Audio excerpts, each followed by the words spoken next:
Un jour, il décida de tout quitter et de partir en Inde, ce pays mythique de la spiritualité, à la recherche d'un chemin intérieur, d'une paix authentique.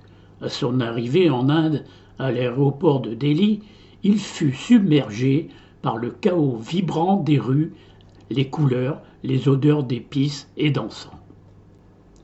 Il commença son périple en visitant plusieurs ashrams réputés. Là, il participa à des méditations, des chants, des enseignements avec des gourous charismatiques entourés de dévots. Mais, peu à peu, il se rendit compte que dans ces ashrams, il fallait toujours donner de l'argent, dons pour les séances, pour les darshams, pour les repas, pour tout. Et le train de vie des gourous ne correspondait pas du tout à la spiritualité prônée. Voiture de luxe, propriété somptueuse, c'était un vrai business.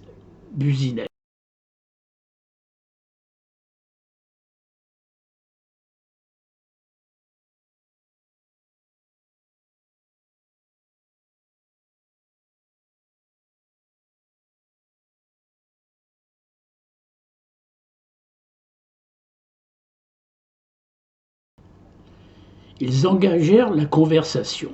Le Français lui confia: Moi non plus, je n'ai pas trouvé un chemin spirituel authentique dans tous ces ashrams.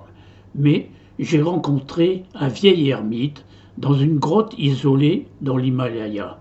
Il m'a enseigné un véritable chemin par une initiation vécue à laquelle j'ai reçu la lumière, j'ai reçu la voix du cœur. Intrigué, Alexandre suivit le conseil et partit à la recherche de cet ermite. Dans une grotte reculée, il trouva le vieux sage en méditation profonde. L'ermite l'initia à une pratique authentique, une transmission directe. Durant cette initiation, Alexandre vécut une expérience profonde. Il reçut la lumière, une ouverture du cœur. C'était la voix du cœur.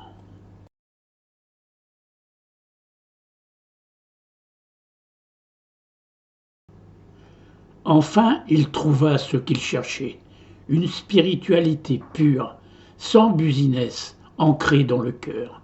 Son voyage prit tout son sens et il rentra transformé, portant en lui cette lumière intérieure, et il diffusa alors cet enseignement tout autour de lui.